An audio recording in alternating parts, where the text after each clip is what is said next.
अब यहाँ देखिए, यहाँ भी पहला क्वेश्चन है, निम्नलिखित में से कौन सा प्राचीन ग्रंथ पांचवा वेद भी कहा जाता है? तो आपका है महाभारत। महाभारत को पांचवा वेद कहा जाता है।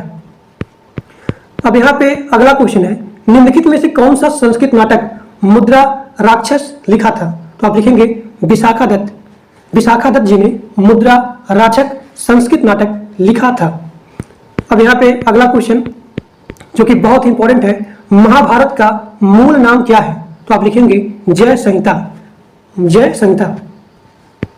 अब यहाँ पे अगला क्वेश्चन है, आर्यभट्टी नामक पुस्तक आर्यभट्ट ने किस भाषा में लिखी थी? संस्कृत में। यहाँ जो लिखा गया है आर्यभट्टियम नामक पुस्तक, वो किस भाषा में लिखा गया है? तब आप लिखेंगे संस्कृत। ठीक। अब यहाँ पे आपका अगला क्वेश्चन है, 13वीं सदी में बख्तियार खिलजी ने बंगाल के किस राजा को पराजित किया था? तो आप लिखेंगे लक्ष्मण सेन। लक्ष्मण सेन को पराजित किया था।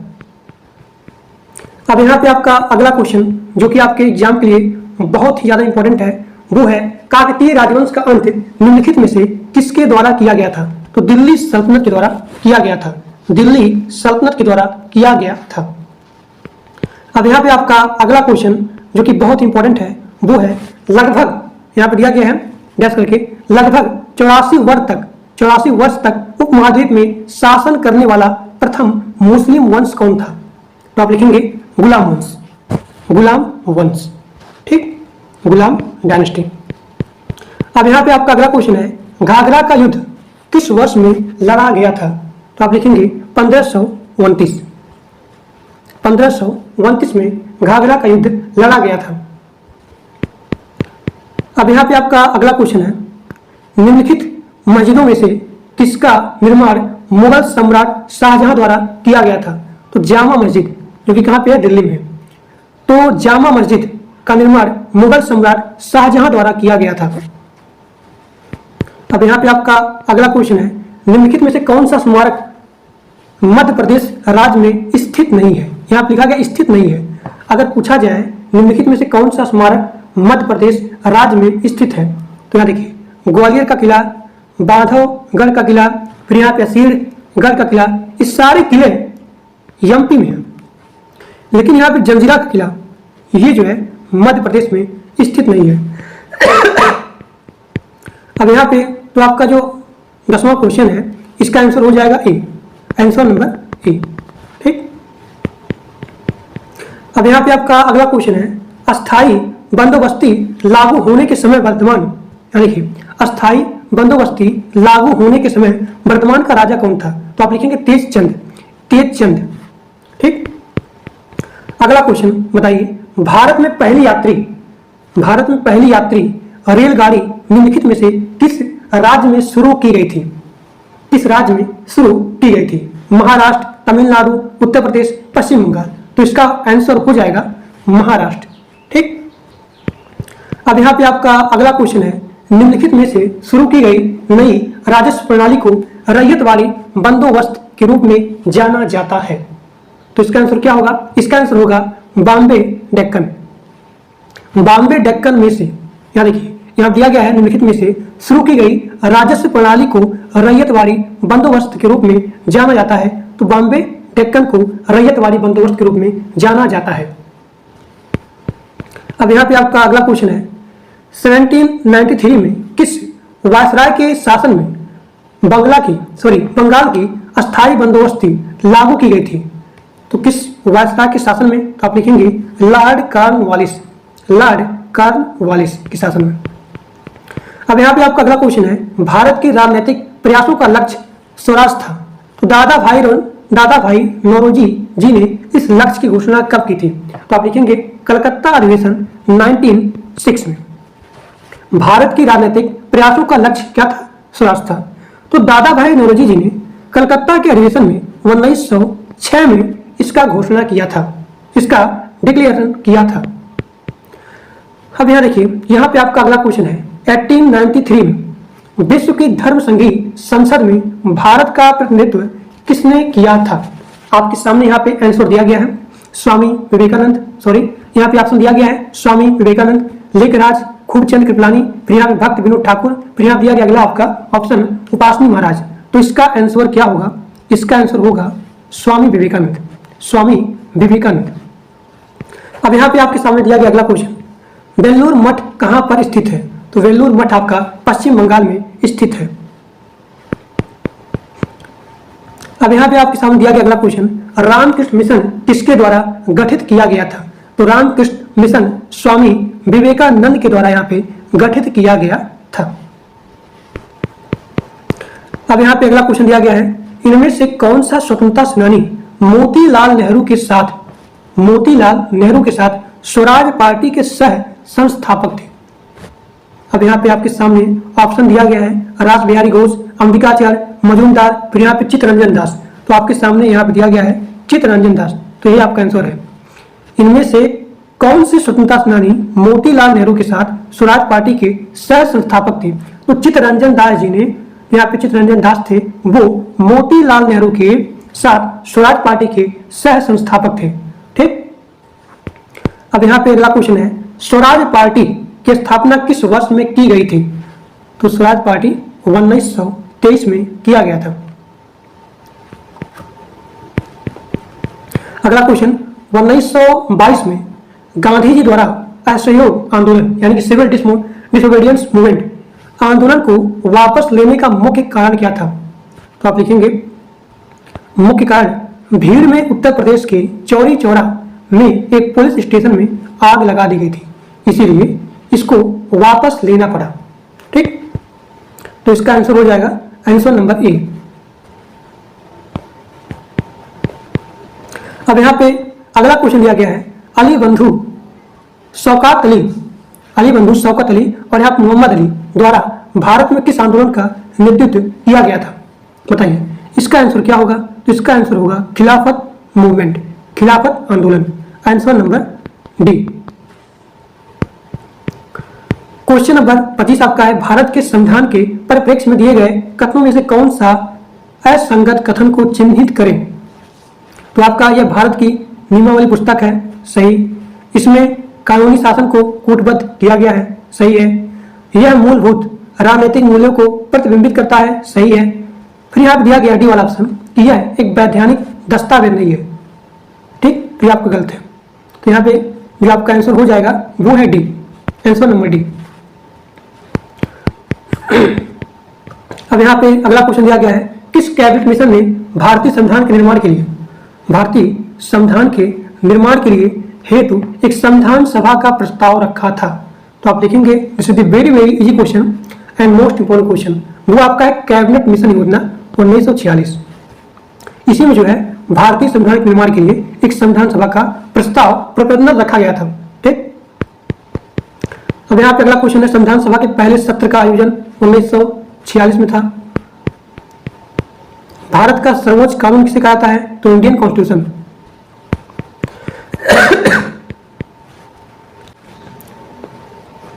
यहां पे अगला क्वेश्चन दिया गया है, पहला लोकपाल विधेयक भारत की संसद में 1968 में पेश किया गया था। पहला लोकपाल विधेयक भारत की संसद में 1968 में पेश किया गया था। ठीक। अब आगे देखिए, अगला क्वेश्चन आपका, पहली बार प्रधानमंत्री पद की शपथ लेते समय इनमें से किसकी आयु सर्वाधिक थी? किसकी आयु जो है सर्वाधिक थी? तो मोरारजी देसाई की आयु सर्वाधिक थी। मोरारजी देसाई की जो आयु थी वो सर्वाधिक थी। अब यहाँ पे अगला क्वेश्चन दिया गया है, इनमें से किस अवसर पर चंद्र ग्रहण यानी कि लूनर इलिप्स होता है? तो पूर्णिमा को होता है, पूर्णिमा को होता है। अगला क्वेश्चन है, यूरेनस ग्रह की खोज किसने किया था? तो आप लिखेंगे सर विलियम हर्शेल जी ने यूरेनस की खोज की थी। ठीक। अगला क्वेश्चन, किस ग्रह के एक चंद्रमा का नाम गैनीमेड है? तो बृहस्पति।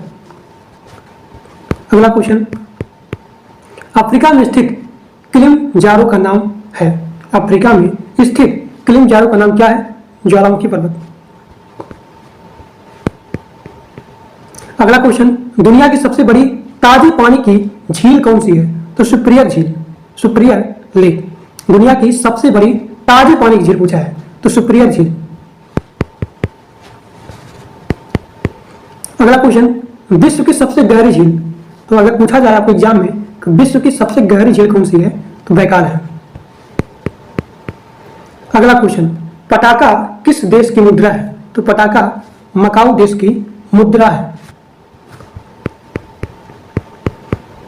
निम्नलिखित में से दक्षिण अफ्रीका की प्रशासनिक राजधानी कौन सी है? तो प्रिटोरिया। ये क्वेश्चन बहुत ही इंपॉर्टेंट है कि निम्नलिखित में से दक्षिण अफ्रीका की प्रशासनिक राजधानी कौन सी है? तो प्रिटोरिया है। जापान की राष्ट्रीय पोशाक कौन सा है? जापान की राष्ट्रीय पोशाक कौन सा है? तो कीमोनो जापान की राष्ट्रीय पोशाक है। ठीक। अगला क्वेश्चन, यूरोपीय संघ की आधिकारिक मुद्रा निम्नलिखित में से कौन सी है? तो यूरो है, यूरो। ठीक। फ्रांस की राजधानी शहर कौन सा है? तो पेरिस। पेरिस जो है फ्रांस की राजधानी शहर है। अगला क्वेश्चन, कोलंबो किस देश की राजधानी है? कोलंबो किस देश की राजधानी है? तो कोलंबो श्रीलंका देश की राजधानी है। अगला क्वेश्चन, निम्नलिखित में से कौन सी बेलारूस की राजधानी है? तो आप लिखेंगे कि यहाँ पे मिन्स्क। निम्नलिखित में से कौन सी बेलारूस की राजधानी है? तो मिन्स्क है, मिन्स्क, MINSK, मिन्स्क।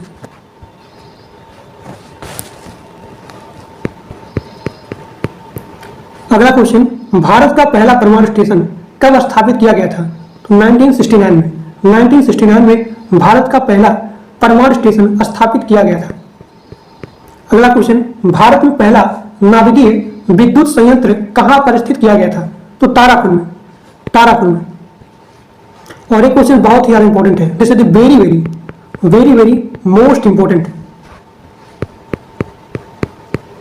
अब यहाँ पे आपका अगला क्वेश्चन और यहाँ पे लास्ट क्वेश्चन है कि भारतीय अर्थव्यवस्था को गति देने वाला परिवहन के मुख्य साधन क्या है? तो रेलवे।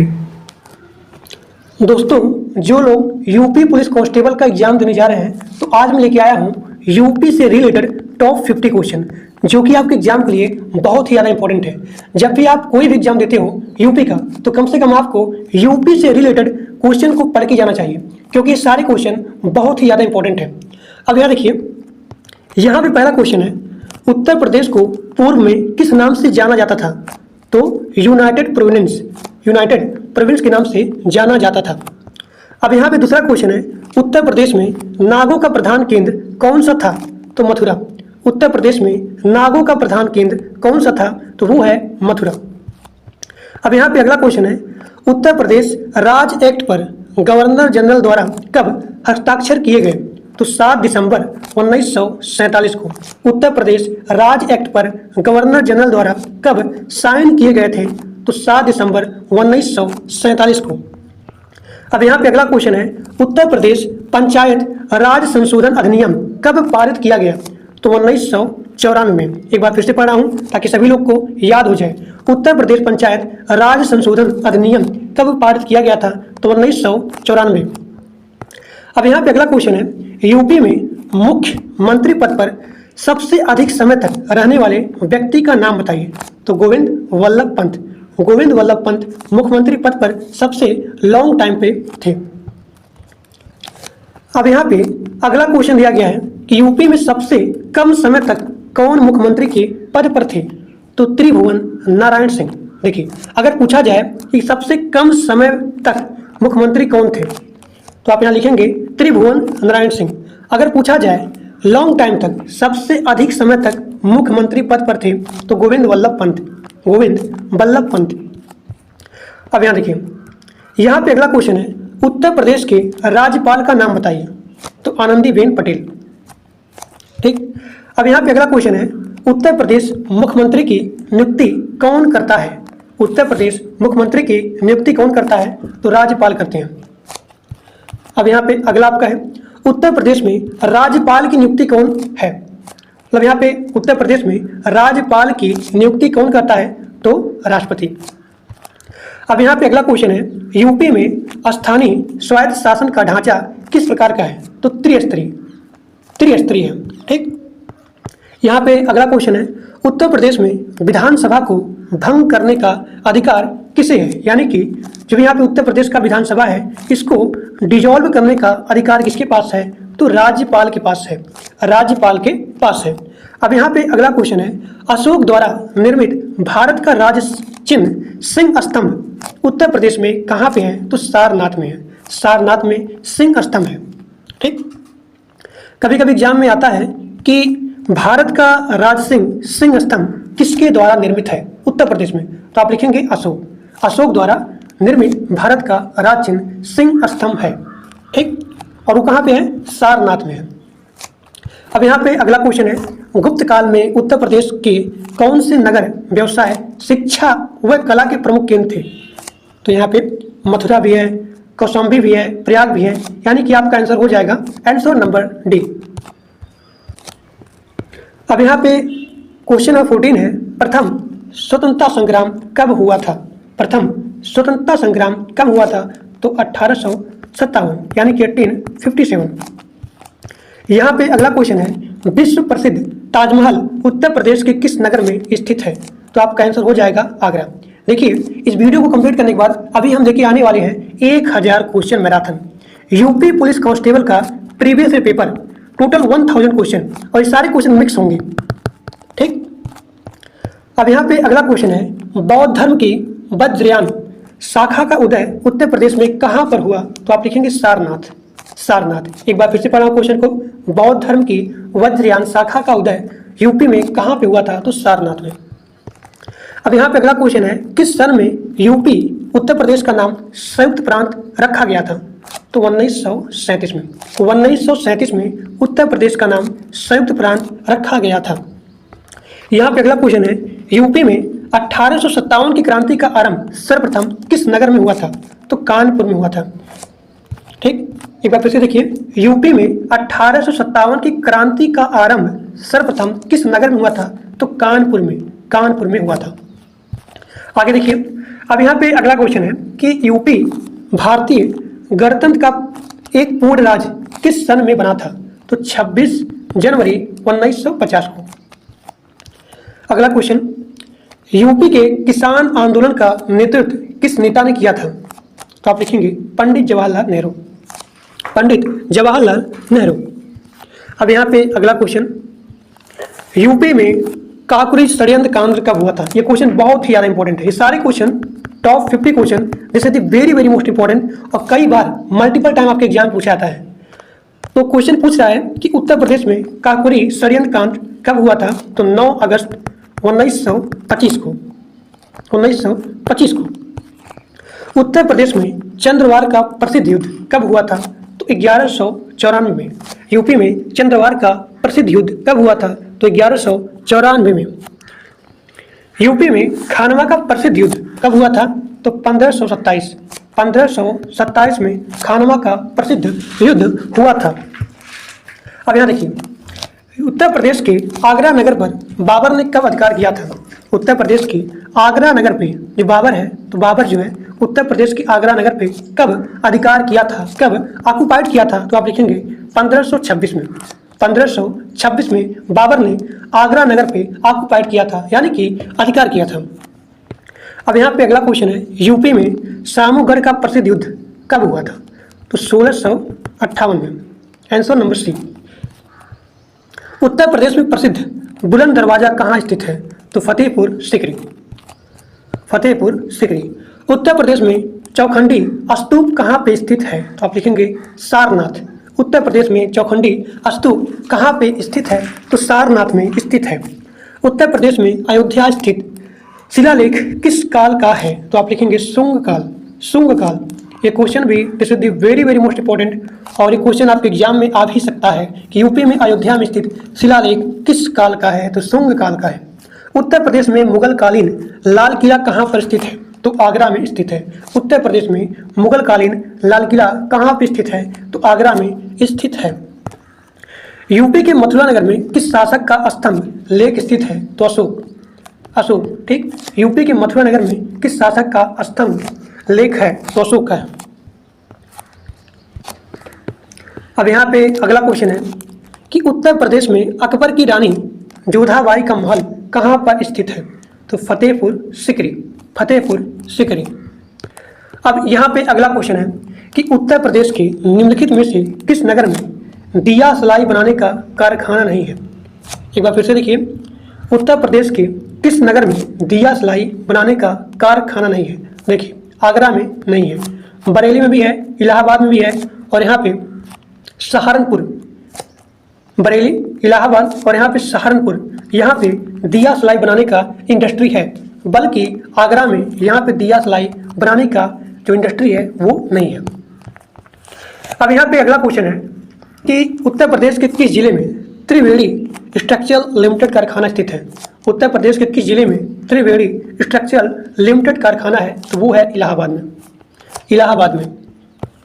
उत्तर प्रदेश में सीमेंट के कारखाने का जो लोकेशन है वो कहाँ पे है? तो चुर्क व डल्ला में है। उत्तर प्रदेश में सीमेंट के कारखाने कहाँ पर स्थित हैं? तो वो है चुर्क व डल्ला। उत्तर प्रदेश का सूक्ष्म यंत्र बनाने का प्रमुख औद्योगिक केंद्र कौन सा है? यूपी के सूक्ष्म यंत्र बनाने का प्रमुख जो यहाँ पे औद्योगिक केंद्र है वो कहाँ पे है? तो आप लिखेंगे लखनऊ में है। लखनऊ में है। उत्तर प्रदेश में मान्यता प्राप्त स्टॉक एक्सचेंज है वो कहाँ पे है? कानपुर में। उत्तर प्रदेश में मान्यता प्राप्त स्टॉक एक्सचेंज कहाँ पे है? कानपुर में है। अगला क्वेश्चन, उत्तर प्रदेश में संभागों में विभक्त है। उत्तर प्रदेश कितने संभागों में विभक्त है? तो वो है 18। अब यहाँ पे अगला क्वेश्चन है, उत्तर प्रदेश के जिलों का सबसे बड़ा अधिकारी क्या कहलाता है? तो जिलाधीश। ठीक, आगे देखिए, यूपी के काउंसिल ऑफ मिनिस्टर यानी कि मंत्रिपरिषद किसके प्रति उत्तरदायी होते हैं? तो विधानसभा के। जो काउंसिल ऑफ मिनिस्टर होते हैं, these are the responsible on the Vidhan Sabha, legislative assembly. पूरे उत्तर प्रदेश को कुल कितने निर्वाचन क्षेत्रों में विभाजित किया गया है? तो 404। अगला क्वेश्चन, उत्तर प्रदेश के किस संस्थान पर महात्मा बुद्ध ने निर्माण प्राप्त किया था? तो कुशीनगर। उत्तर प्रदेश के किस संस्थान पर महात्मा बुद्ध ने निर्माण प्राप्त किया था? तो कुशीनगर। प्रसिद्ध दशावतार मंदिर यूपी में कहाँ पे है? तो देवघर में है। प्रसिद्ध दशावतार मंदिर यूपी में कहाँ पे है? तो देवघर। अब यहाँ पे अगला क्वेश्चन है, उत्तर प्रदेश के प्रसिद्ध संगीतज्ञ स्वामी हरिदास किस मुगल शासक के समकालीन थे? तो वो है अकबर। उत्तर प्रदेश के प्रसिद्ध संगीतज्ञ स्वामी हरिदास किस मुगल शासक के समकालीन थे? तो वो है अकबर। अब यहाँ पे अगला क्वेश्चन है, उत्तर प्रदेश में सर्वाधिक प्रचलित लोक नृत्य निम्नलिखित में से कौन सा है? तो नौटंकी। क्वेश्चन नंबर 45, उत्तर प्रदेश का कौन सा लोक नृत्य गुजरात के डांडिया नृत्य जैसा है? तो वो है पाई डंडा। पाई डंडा। यहाँ पे अगला क्वेश्चन है, यूपी का छोलिया नृत्य गति किस जाति में प्रचलित है? तो राजपूत। यूपी का जो छोलिया नृत्य गति किस जाति में प्रचलित है? तो राजपूत में है। अब यहाँ पे अगला क्वेश्चन आप देख सकते हैं, लखनऊ है। यूपी की वर्तमान राजधानी कौन सा नगर है? लखनऊ है। और यहाँ पे अगला क्वेश्चन है, पूर्वी उत्तर प्रदेश में अंग्रेजों के विरुद्ध विद्रोह का नेतृत्व किसने किया था? Tatya Tope. This is the very very most important. अब यहाँ पे अगला क्वेश्चन है, 1905 के बनारस अधिवेशन की अध्यक्षता किसने की थी? तो बनारस। एक सेकंड, यहाँ पे क्वेश्चन क्या है कि 1905 के बनारस अधिवेशन की अध्यक्षता किसने की? तो यहाँ पे बनारस। अब यहाँ पे देखिए, औरंगजेब ने अपने भाई शुजा को प्रदेश के किस नगर के निकट पराजित किया था? तो इलाहाबाद। औरंगजेब ने अपने भाई शुजा को किस प्रदेश के निकट पराजित किया था? तो इलाहाबाद।